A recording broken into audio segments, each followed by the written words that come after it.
Eu começo hoje uma entrevista com o nosso primeiro convidado, candidato a governador oficializado no TRE. É ele, empresário, ex-senador da República, Thaís de Oliveira. Seja muito bem-vinda, Thaís. Roberta, que prazer estar aqui e ser o primeiro a ser entrevistado por essa fera, né? Que eu lhe acompanho há longa data nesse Tocantins. A gente às vezes tem as nossas ideias um pouco diferentes, mas eu lhe admiro muito. O respeito é que sempre deve prevalecer, independente das diferenças. Me Diga isso. acompanha nessa entrevista ela, que é um jovem talento aí do jornalismo e do T1 Notícias, Carol Azevedo, nossa repórter de política. Bem-vinda, Carol. Obrigada, Roberta. Bem-vinda, Thaís. Eu já começo perguntando em cima do debate que foi feito ontem. Nós estamos acompanhando as pesquisas, e embora vocês que me acompanham saibam o que, é que eu penso das pesquisas, elas se tornaram hoje, Thaís, um instrumento de marketing e eram uma ferramenta de trabalho, mas elas também apontam algumas tendências. E a gente percebe que depois de uma longa pré-campanha de 3 meses, o fator novidade nesse começo de campanha é o crescimento da Thaís, especialmente, na minha opinião, na minha análise, pelo forte discurso anticorrupção. Na sua opinião, ontem, o primeiro debate na Record com parceria da Avecom, foi uma boa oportunidade para falar disso?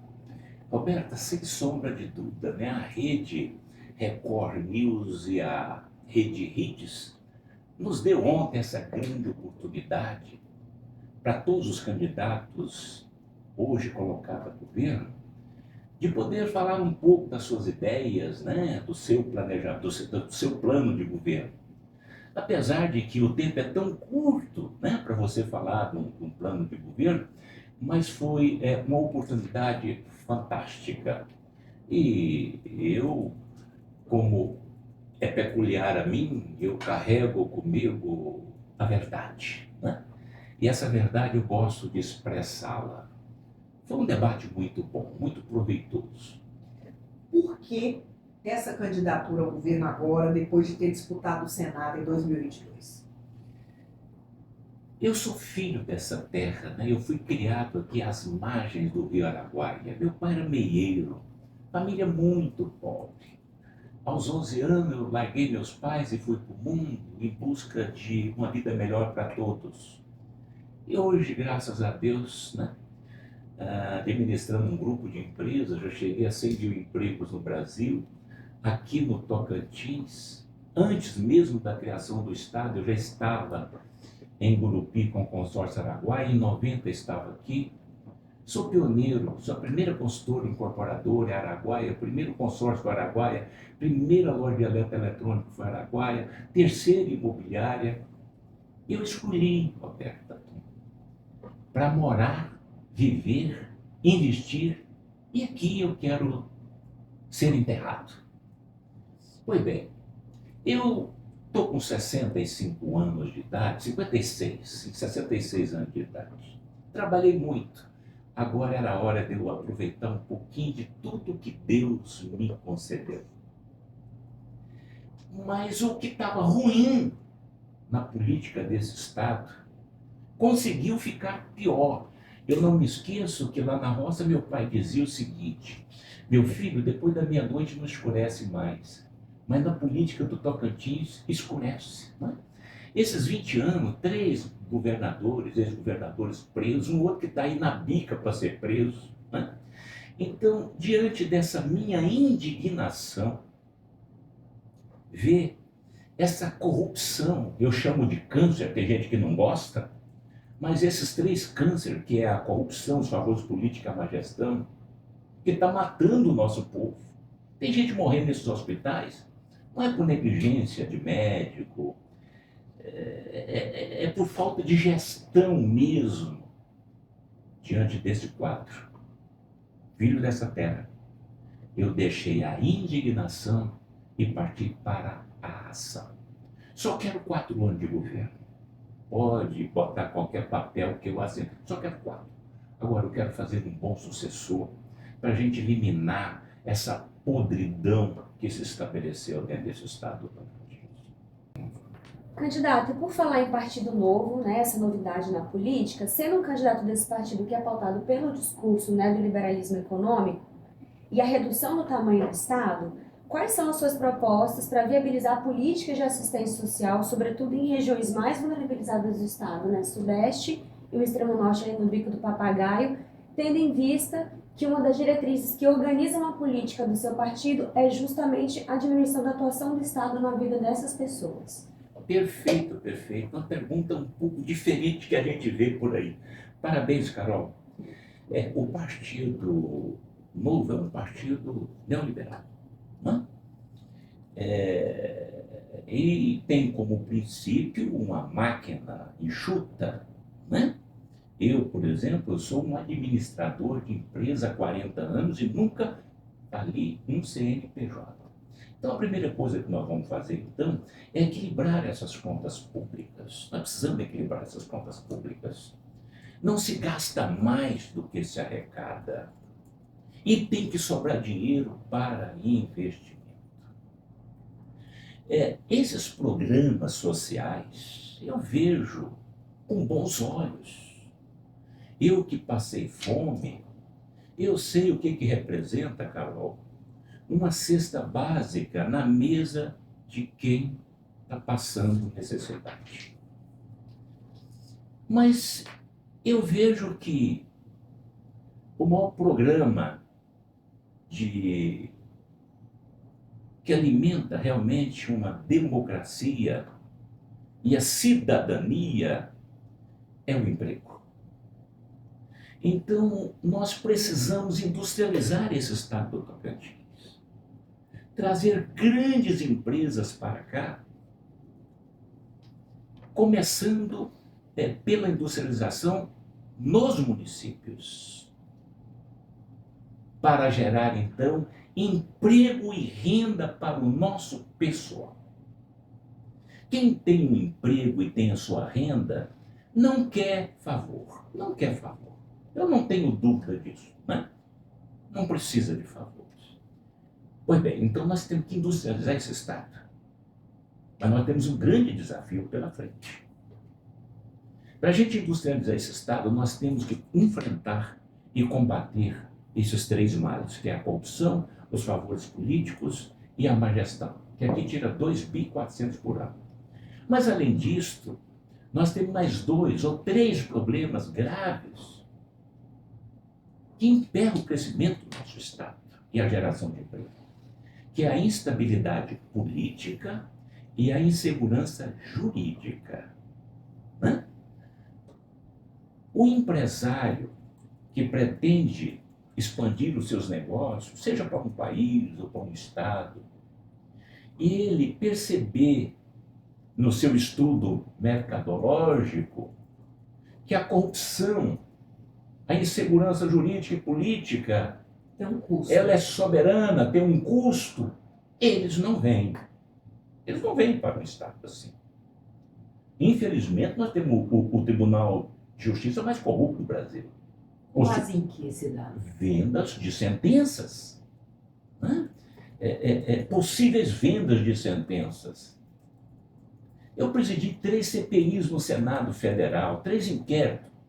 Não tem nada de suposição. Quando chega a abrir a caixa e quebrar o sigilo telefônico, telemático, a fratura aparece, né?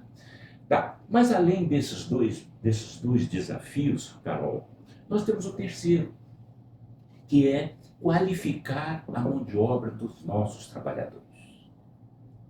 Nós temos 490 mil jovens nesse estado. O Tocantins é um estado de jovens, jovem como vocês. 220, nas minhas contas, nem trabalham e nem procuram emprego.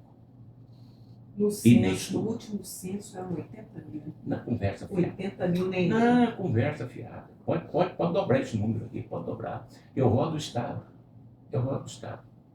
É porque aí tem a história da OIT, que depois, se quiser, eu falo mais um pouquinho sobre a Organização Internacional do Trabalho.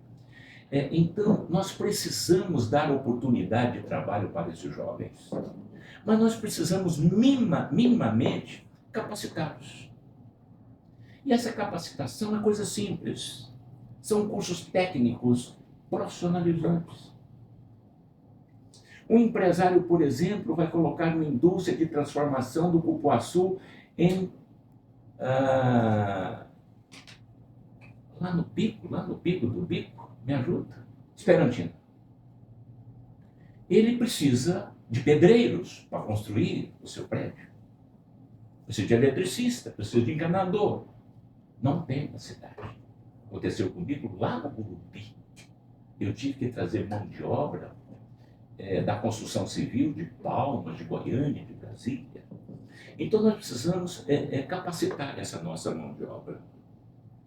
E o Tocantins tem tudo para oferecer aos nossos empresários, dentro e fora do país. Tocantins é muito rico. Se me permitir, são 277 mil quilômetros quadrados. 80% as terras são planas e férteis, a segunda maior bacia de água doce deste país. Um subsolo extremamente rico em pedras preciosas e minérios. Turismo ecológico e religioso para ser explorado. Mais uma oportunidade que eu tive de ir lá, no Bonfim. Nós estamos aqui, logisticamente, nós estamos no centro do país. Uma ferrovia na porta, uma rodovia na porta, maior ilha fluvial do mundo, mais de 10 milhões de cabeças de bovino, mais de 10 milhões de toneladas de grão colhido esse ano. Nós temos um povo bom. Por que essa renda não está melhor distribuída? Gestão. Mas também não é escolha política? Não é. Claro, a culpa é do eleitor, não tem dúvida disso. Não é? A culpa é de todos nós. Que estamos escolhendo errado os nossos representantes. Nós estamos escolhendo errado. Voltamos agora no segundo bloco da nossa primeira entrevista com os candidatos ao governo do estado.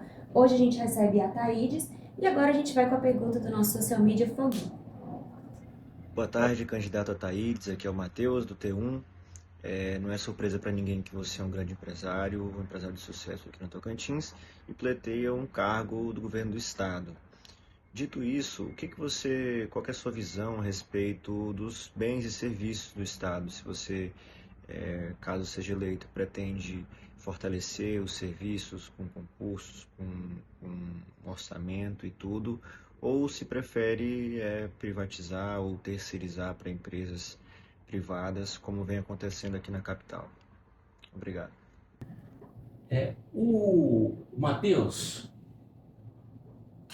o governador, ele é eleito para prestar um bom serviço para a população, especialmente na área da saúde, da educação, da segurança, da infraestrutura e o serviço de um modo geral. Eu sou a favor da privatização. Meu partido, inclusive, disse isso e eu sou a favor da privatização. De quais áreas, Thaís? Isso. Agora, quando se tem competência e responsabilidade, você tem que terceirizar o mínimo possível. A maioria dessas terceirização desse serviço, Matheus, é para sobrar dinheiro para a corrupção. Você terceirizar, por exemplo, lixo, terceirizar limpeza e etc e tal. Esses contratos, você viu a terceirização das UPAs de Palmas, olha aí, né?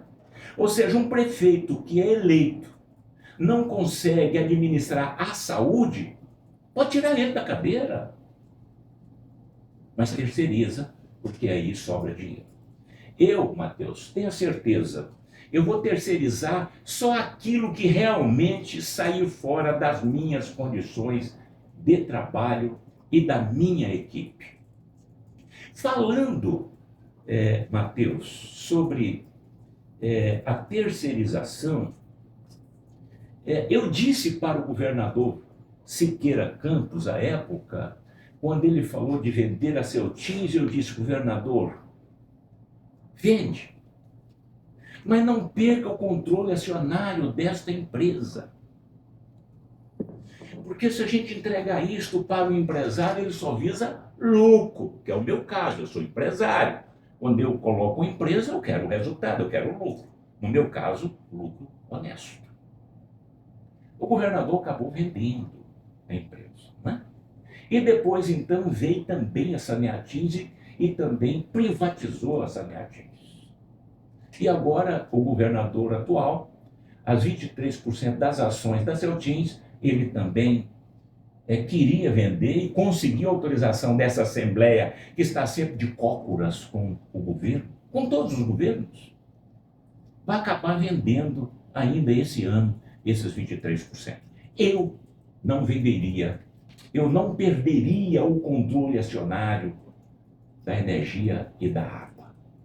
E se eu sentar na cadeira, eu vou fazer tudo para ver se eu consigo resgatar, ou seja, comprar 51% dessas empresas. Eu acho que é de fundamental importância. Nós hoje somos o maior produtor de energia elétrica e pagamos hoje a maior energia, o preço da energia mais cara do Brasil, né? Então, Matheus, tenha certeza, viu? Eu só vou terceirizar aquilo que eu ver que eu não dou conta mesmo, que eu não consiga equipe qualificada para a gente, então, prestar esse serviço ao nosso povo. E digo mais, eu sou empresário. Eu acordo 4 da manhã e durmo meia-noite. Então, aí eu fiscalizo mesmo. Trabalho com resultado.